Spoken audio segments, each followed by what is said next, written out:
పోలీసుల ముందున్నది రెండు ఆధారాలు. ఒకటి, ఆమె వేలికున్న ఉంగరం. 2, మాయమైన ఆమె మొబైల్ ఫోన్. ఈ 2 ఆధారాలతో పోలీసులు దర్యాప్తు మొదలు పెడితే కళ్ళు బైర్లు కమ్మే నిజాలు బయటపడ్డాయి. నిందితుడు ఎంత తెలివైన వాడంటే దృశ్యం సినిమా రేంజ్లో సాక్ష్యాలను సృష్టించుకున్నాడు. ఒక గోల్డ్ మెడలిస్టు టెక్నాలజీ టైమింగ్ను వాడుకుని చట్టం కళ్ళను కప్పాలని చూశాడు. అది కర్ణాటకలోని హుబ్లీ. ఆ ఊరి శివారులో కపూర్ క్రాస్ అనే ప్రాంతం ఒకటి ఉంటుంది. ఈ కపూర్ క్రాస్ అనేది హైవే పక్కన ఉన్న నిర్మానుష్య ప్రాంతం.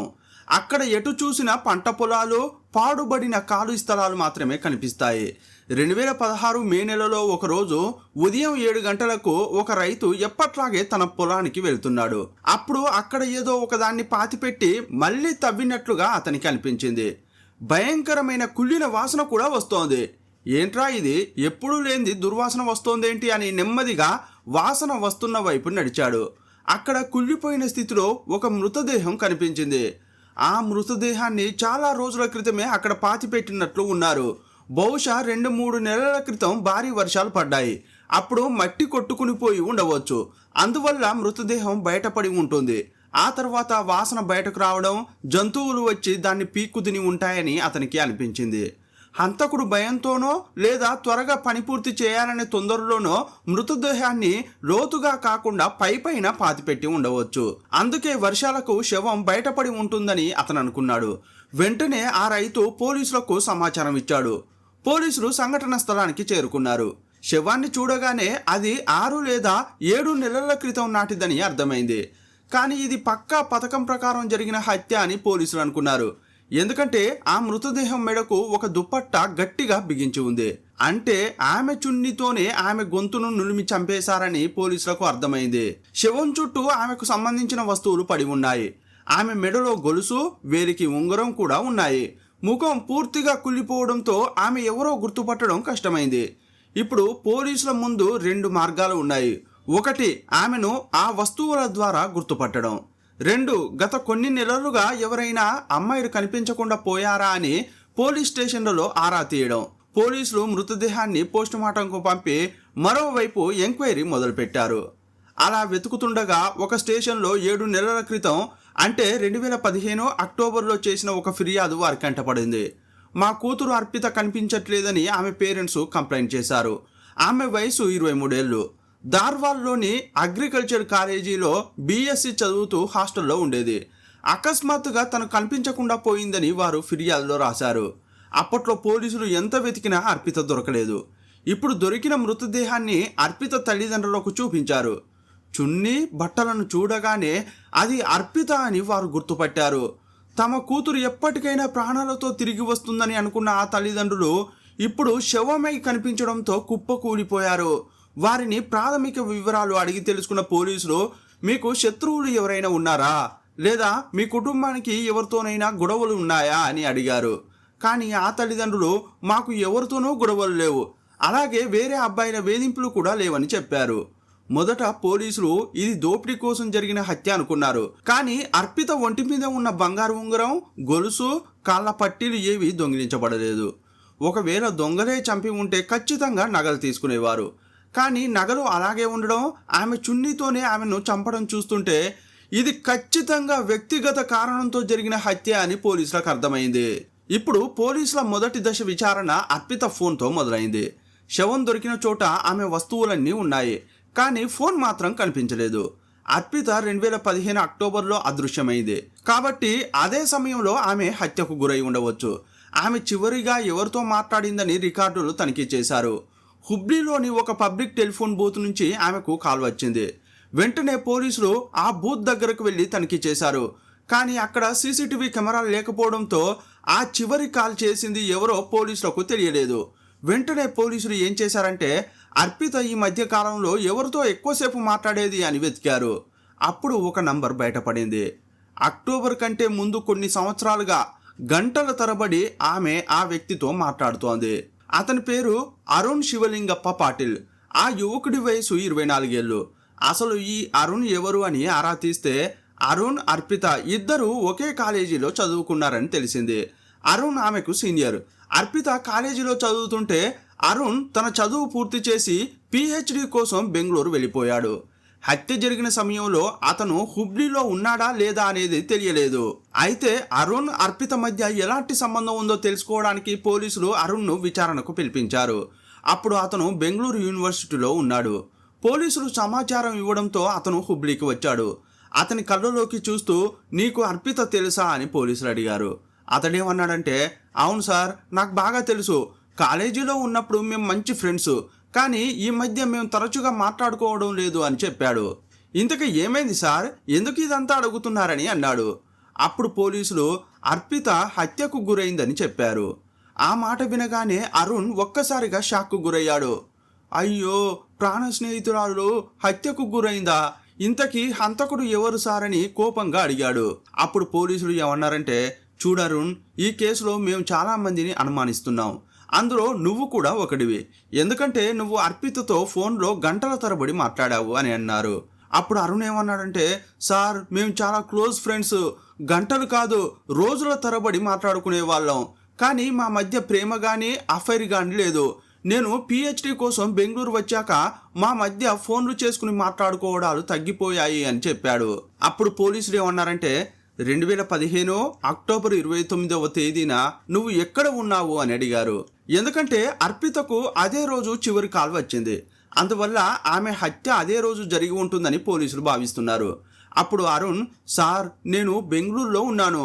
యూనివర్సిటీలో క్లాసులకు కూడా హాజరయ్యాను. మీకు అనుమానం ఉంటే చెక్ చేసుకోండి అని చెప్పాడు. పోలీసులు అతని కాల్ డేటా రికార్డ్స్ చూడగా అక్టోబర్ 28, 29, 30 తేదీల్లో అతను బెంగళూరులోనే ఉన్నట్లు తేలింది. కాలేజీ రికార్డుల్లో కూడా అతను క్లాసులకు వచ్చినట్లు సాక్ష్యాలున్నాయి. కాబట్టి అతను హుబ్లీకి వచ్చి హత్య చేసి వెళ్లే అవకాశం లేదని 100కు 100% తేలిపోయింది. దీంతో అతన్ని అనుమానితుల జాబితా నుండి తొలగించారు. ఇప్పుడు పోలీసుల అనుమానం ఏంటంటే అర్పితకు ఆ పబ్లిక్ బూత్ నుండి చివరిగా కాల్ చేసిందెవరో వారే ఈ హత్య చేసి ఉంటారని అనిపించింది. ఆ వ్యక్తి పక్కా ప్లాన్ ప్రకారమే బూత్ నుండి ఫోన్ చేసి ఉంటాడని అనుకున్నారు. అగ్రికల్చర్ చదువుతున్న ఒక యువతిని అంత దారుణంగా చంపిన ఆ హంతకుడు ఎవరు? ఆ ఫోన్ కాల్ ఆధారంగా పోలీసులు హంతకుడిని పట్టుకున్నారా లేదా? కర్ణాటకలో జరిగిన ఈ క్రైమ్ కేసులో ఎన్నో ప్రశ్నలు, ఎన్నో మలుపులు ఎదురయ్యాయి. వెరసి నమ్మలేని నిజాలను బయటకు తీసుకొచ్చారు. ఇంతకీ అర్పితకు ఏమైందనేది ఈ వీడియోలో తెలుసుకుందాం. మీరు చూస్తున్నది తెలుగు మిస్టరీ. నేను మీ ప్రభాకర్.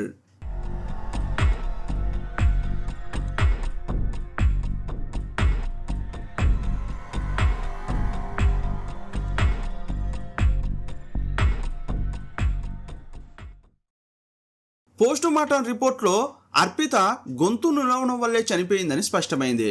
ఆమె చున్నీతోనే ఆమెను చంపేసి అక్కడే పాతిపెట్టారు. ఆమెపై అత్యాచారం జరిగినట్లు లేక లైంగికంగా వేధించినట్లు ఆనవాళ్లు ఏమీ లేవు. అంటే ఇది దోపిడీ కోసం కానీ లైంగిక దాడి కోసం కానీ జరిగిన హత్య కాదని అర్థమైంది. అయితే ఇది ఖచ్చితంగా వ్యక్తిగత కక్ష వల్లే జరిగి ఉంటుందని పోలీసులు అనుకున్నారు. ఈ కేసులో పోలీసులకు ఒక ముఖ్యమైన ఆధారం దొరికింది. అర్పిత వేలికి ఉన్న ఉంగరం మీద ఏ అండ్ ఏ అనే అక్షరాలు ఉన్నాయి.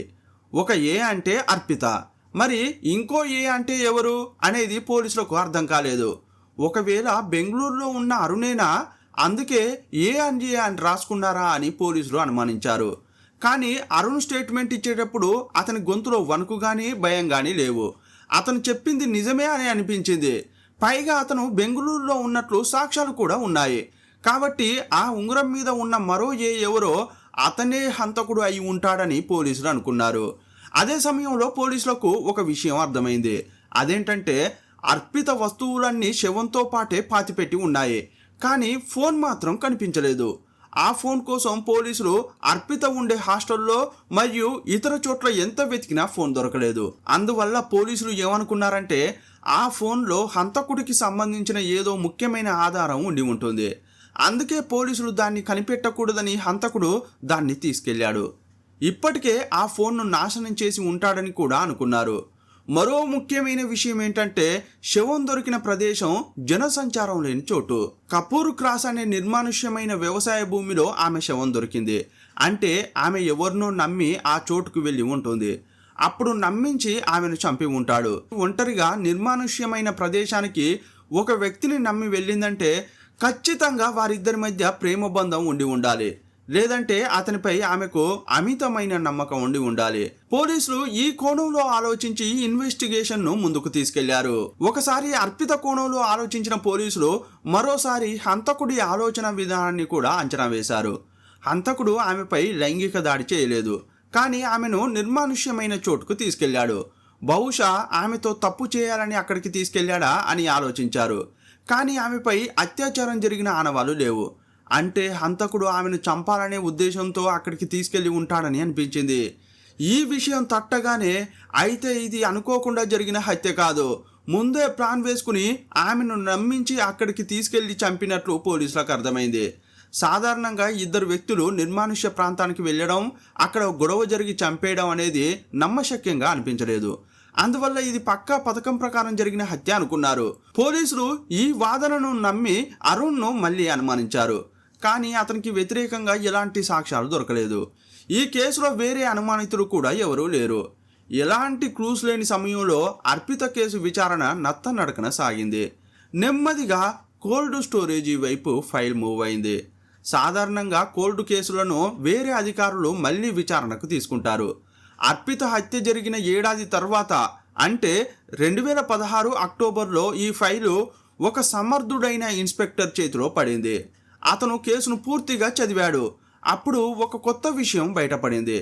అంతకుముందు ఈ కేసును విచారించిన అధికారులు ఒక చిన్న విషయాన్ని వదిలేశారు. కానీ ఈ కొత్త అధికారి వేరే కోణంలో ఆలోచించాడు. ఈ కేసులో నంబర్ 1 అనుమానితుడు ఎవరు? బెంగళూరులో PhD చేస్తున్న అరుణ్ పాటిల్. అతని మీద ప్రస్తుతం ఇన్స్పెక్టర్కు ఎన్నో సందేహాలు కలిగాయి. అర్పిత వేలికి ఉన్న ఉంగరం మీద ఏ అనే అక్షరాలు అరుణ్, అర్పితల పేర్లనే సూచిస్తున్నాయి. ఇంతకుముందు వారి మధ్య బలమైన సంబంధం కూడా ఉండింది. అయితే ఇక్కడే ఒక చిన్న లాజిక్ ఉంది. వీరిద్దరూ గత కొన్నేళ్లుగా గంటల తరబడి ఫోన్లో మాట్లాడుకునేవారు. కానీ అక్టోబర్ 29 తర్వాత అర్పిత చనిపోయింది.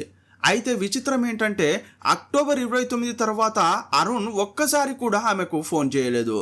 అర్పిత మృతదేహం దొరికిందన్న వార్త ప్రపంచానికి తెలిసే వరకు, అంటే సుమారు 7 నెలల పాటు అతను ఒక్క కాల్ కానీ కనీసం ఒక్క మెసేజ్ కానీ ఆమెకు చేయలేదు. మరి అంతకుముందు రోజు గంటల తరబడి మాట్లాడే వ్యక్తి అక్టోబర్ 29న సడన్గా ఫోన్ కలవకపోతే మళ్ళీ ఎందుకు ఫోన్ చేయలేదు? ఒకవేళ అర్పిత చనిపోయిందని అతనికి ముందే తెలుసా? తెలిస్తేనే కదా ఇక ఫోన్ చేసిన లాభం ఉండదని కనీసం ప్రయత్నించకుండా ఉంటారు. ఒకవేళ అతనికి అన్నీ తెలిసి ఉంటే దాని అర్థం ఏంటి? అరుణే హంతకుడు అనే చిన్న అనుమానం ఆ కొత్త ఆఫీసర్కు కలిగింది. చాలా కేసుల్లో సాక్ష్యాలన్నీ మన కళ్ళ ముందే ఉంటాయి, కానీ పోలీసులు ఆ సాక్ష్యాలను ఏ కోణంలో చూస్తున్నారనే దానిపైనే కేసు విజయం ఆధారపడి ఉంటుంది.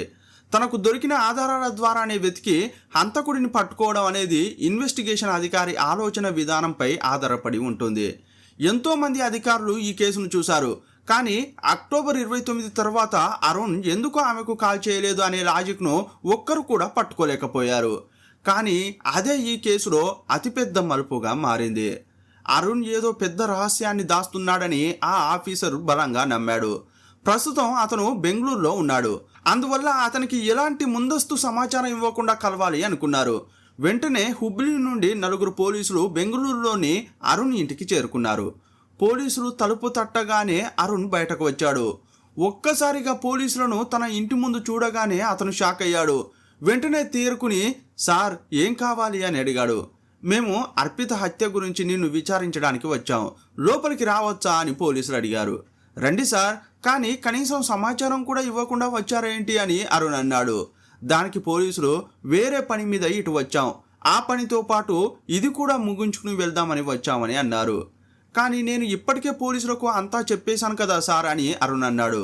అప్పుడు ఆ ఆఫీసర్ గంభీరంగా, లేదరుణ్, మాకు మరికొంత సమాచారం కావాలి, అంతకంటే ముందు నీ గదిని ఒకసారి తనిఖీ చేయవచ్చా అని అడిగారు. అప్పుడు అరుణ్లో చిన్న వణుకు మొదలైంది. అది గమనించిన పోలీసులు అతను ఏదో దాస్తున్నాడని గుర్తించారు. పోలీసులు ఇంట్లో వెతుకుతుండగా టేబుల్ కనిపించింది. దానిపై PhDకి సంబంధించిన పుస్తకాలు ఉన్నాయి. వాటి పక్కనే ఒక డైరీ ఉంది. పోలీసులు దాన్ని తీసుకుని పేజీలు తిరిగేయడం మొదలుపెట్టారు. అది చూడగానే ఈ కేసు దాదాపు ముగిసిపోయిందని వారికి అర్థమైంది. అర్పిత శవం దొరికినప్పుడు పోలీసులు మొదటిసారి అరుణ్ను సంప్రదించారు కదా, అప్పటి నుండి జరిగిన విచారణ వివరాలన్నీ ఆ డైరీలో ఉన్నాయి. ఏ అధికారి తనను విచారించారు, వారు ఎలాంటి ప్రశ్నలు అడిగారు, తాను ఏం సమాధానం చెప్పాడు, భవిష్యత్తులో వారు ఎలాంటి ప్రశ్నలు అడిగే అవకాశం ఉంది, తాను చెప్పిన సమాధానాల మధ్య ఎక్కడైనా తేడాలు వస్తున్నాయా, ఇలా ప్రతి విషయాన్ని అతడు ఒక ప్లాన్ ప్రకారం రాసుకున్నాడు. అంటే ఎంతమంది పోలీసులు వచ్చినా సరే అందరికీ ఒకే అబద్ధాన్ని నమ్మశక్యంగా చెప్పాలని అతను ప్రాక్టీస్ చేశాడు. దృశ్యం సినిమాలో చూసినట్టుగా ఒక హత్య జరిగినప్పుడు పోలీసుల విచారణ నుండి తప్పించుకోవడానికి కుటుంబం మొత్తం ఎలా ప్రాక్టీస్ చేస్తుందో ఇతను కూడా అలాగే ప్రాక్టీస్ చేసి అవన్నీ డైరీలో రాసుకున్నాడు. నిజం చెప్పేవాడికి ప్రాక్టీస్ అవసరం లేదు, అతడు ఎప్పుడు అడిగినా ఒకేలా చెబుతాడు. కానీ అబద్ధం చెప్పేవాడు పాత అబద్ధాన్ని మర్చిపోకుండా ఉండడానికి ఇలాంటివి చేయాల్సి వస్తుంది. ఈ డైరీని బట్టి అర్పిత హత్యకు అరుణ్కు ఖచ్చితంగా సంబంధం ఉండి ఉంటుందని పోలీసులకు క్లారిటీ వచ్చేసింది. అందువల్ల పోలీసులు అరుణ్ను విచారించడం మొదలుపెట్టారు. అప్పుడు అరుణ్ మళ్ళీ అదే పాత మాటలు చెబుతున్నాడు. అప్పుడు పోలీసులు ఏమన్నారంటే, ఆమె వేలికి ఉన్న ఉంగరం మీద ఏ అని ఉంది కదా, అందులో ఒక ఏ అంటే అరుణ్ కదా అని అడిగారు. దానికి అతనేమన్నాడంటే, అందులో ఏముంది సార్, ఆమెకు ఏ పేరుతో మొదలయ్యే మరెవరైనా ప్రియుడు ఉండవచ్చు కదా అని ఎదురు ప్రశ్నించాడు. అప్పుడు పోలీసులు, సరే తమ్ముడు, నీ చెయ్యి ఒకసారి చూపించు అన్నారు. అరుణ్ అన్ని విషయాల్లో జాగ్రత్తగా ఉన్నాడు, కానీ అతని వేలికి ఉన్న ఉంగరం విషయంలో దొరికిపోయాడు. అర్పిత వేలికి ఉన్న ఉంగరం లాంటిదే అరుణ్ వేలికి కూడా ఉంది. దాని మీద కూడా ఏ అని రాసి ఉంది. అంటే వారిద్దరూ ప్రేమలో ఉన్నారని, ప్రేమకు గుర్తుగా ఈ ఉంగరాలు మార్చుకున్నారని స్పష్టమైంది. ఇప్పటి వరకు అతను చెప్పిందంతా అబద్ధమని తేలిపోయింది. ఇప్పుడు అరుణ్కు వ్యతిరేకంగా ఎన్నో ఆధారాలు దొరికాయి. డైరీలో రాసిన విషయాలను చూపిస్తూ పోలీసులు అతన్ని నిలదీశారు.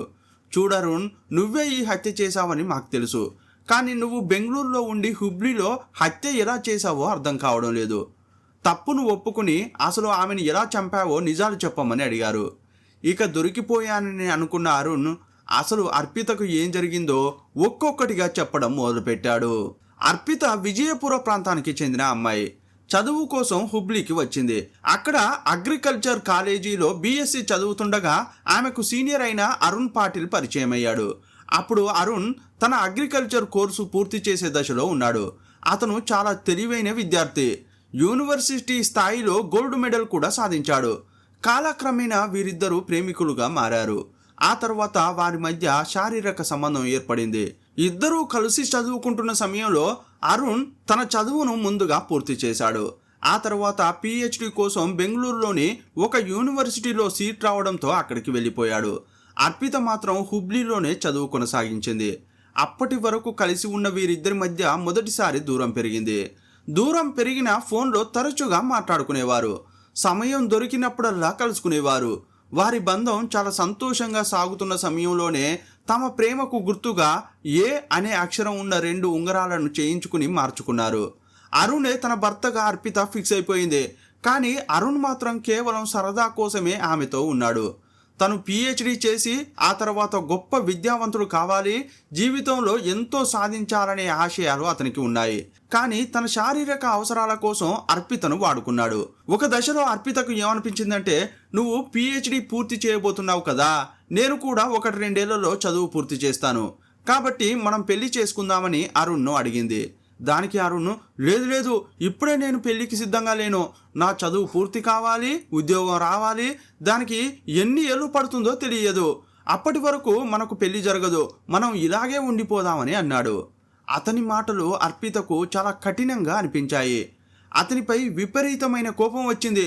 అతన్ని గాఢంగా ప్రేమించిన అర్పిత ఎప్పుడు అతన్ని పెళ్లి చేసుకుందామా అని ఎదురు చూస్తోంది. కానీ అరుణ్ మాత్రం ఆపోజిట్గా ఆలోచిస్తున్నాడు. ఈ క్రమంలో అర్పిత పెళ్లి గురించి ఫోర్స్ చేయడం మొదలుపెట్టింది. అందువల్ల ఆమెకు దూరం జరగాలని అరుణ్ అనుకున్నాడు. నెమ్మదిగా ఫోన్లు చేయడం, కలవడం తగ్గించాడు.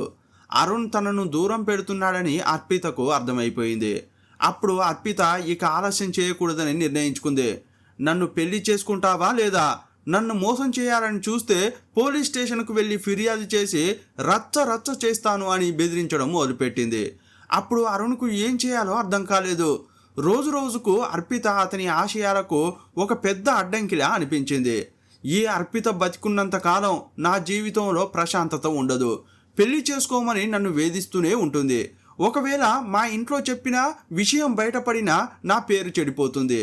పోలీసులకు చెబితే అరెస్ట్ చేస్తారు. ఇవన్నీ ఎందుకు, అర్పితను చంపేస్తే పోలా అనే నిర్ణయానికి వచ్చాడు. హత్య చేసి ఎలా తప్పించుకోవాలనే ఉద్దేశంతో క్రైమ్ సినిమాలు, వెబ్ సిరీస్లు చూశాడు. పోలీసులు నిందితులను ఎలా కనిపెట్టడానికి ప్రయత్నిస్తారు, వారి నుంచి ఎలా తప్పించుకోవాలి అని నోట్స్ రాసుకున్నాడు. చివరకు దృశ్యం సినిమాలోని కాన్సెప్ట్ అతనికి బాగా నచ్చింది.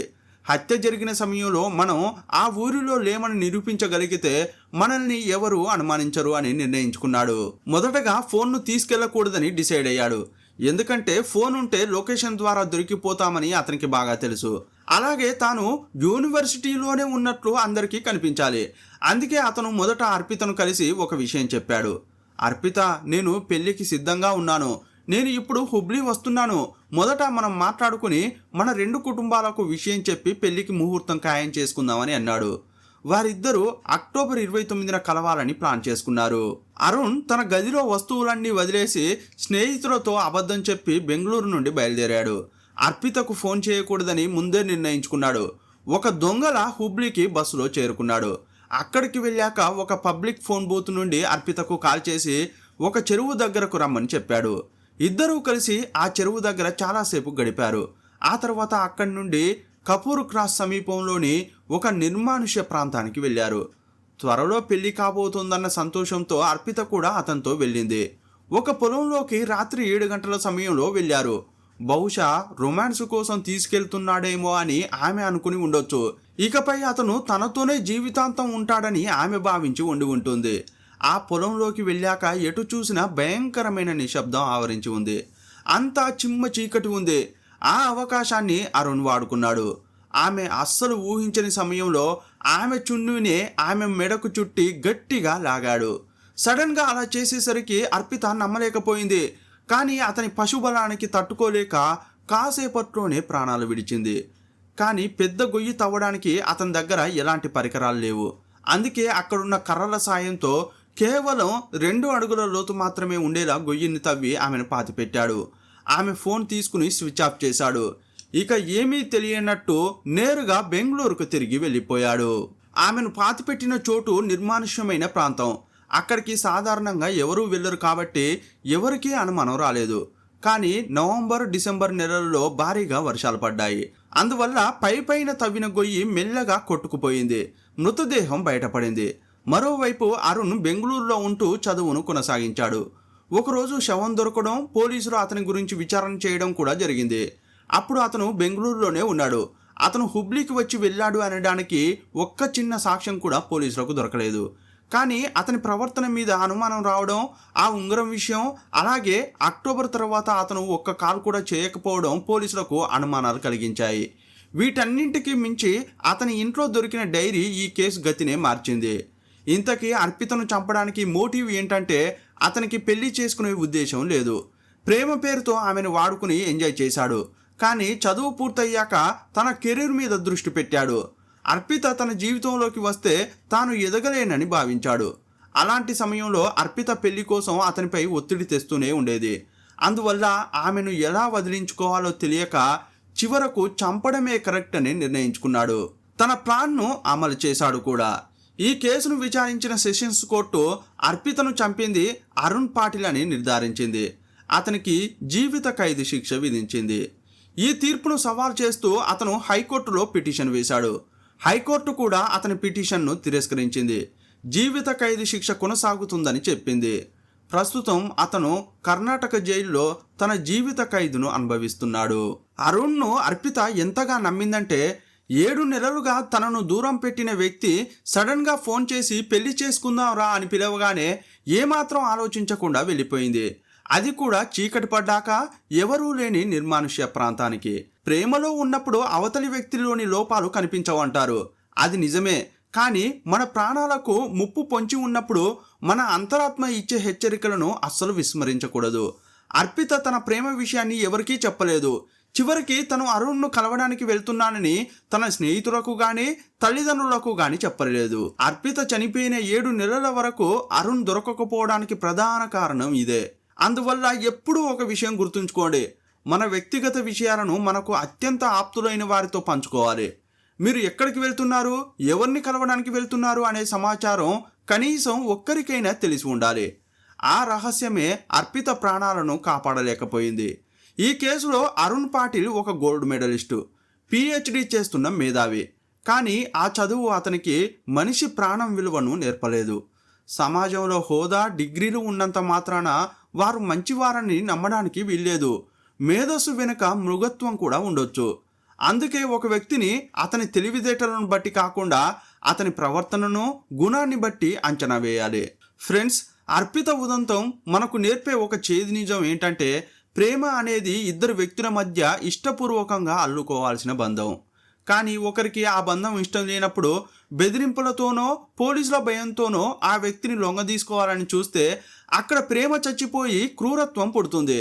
అర్పిత చేసిన పొరపాటు తనను వద్దనుకున్న వ్యక్తిని, తనపై ప్రేమే లేని వ్యక్తిని బలవంతంగా తన జీవితంలో నిలబెట్టుకోవాలని చూడటం. ఆమె మొండితనమే ఆమె ప్రాణాల మీదకు తెచ్చింది. మోసం చేసిన వ్యక్తి మీద కోపం ఉండడం సహజమే, కానీ ఆ కోపంతో నిండు ప్రాణాన్ని పణంగా పెట్టొద్దు. ప్రేమించడం ఎప్పటికీ నేరం కాదు. ప్రేమించాలి, కానీ ఆ ప్రేమ ప్రాణాల మీదకు వచ్చేలా చూసుకోవద్దు. నమ్మాలి, కానీ ఆ నమ్మకంతో కళ్ళు మూసుకోవద్దు. ఈ వీడియోపై మీ అభిప్రాయం ఏంటో కిందున్న కామెంట్ బాక్స్లో రాయండి. ఈ వీడియో మీకు నచ్చితే నలుగురికి షేర్ చేయండి. మరో వీడియోలో మళ్ళీ కలుసుకుందాం. అప్పటి వరకు సెలవు. జై హింద్.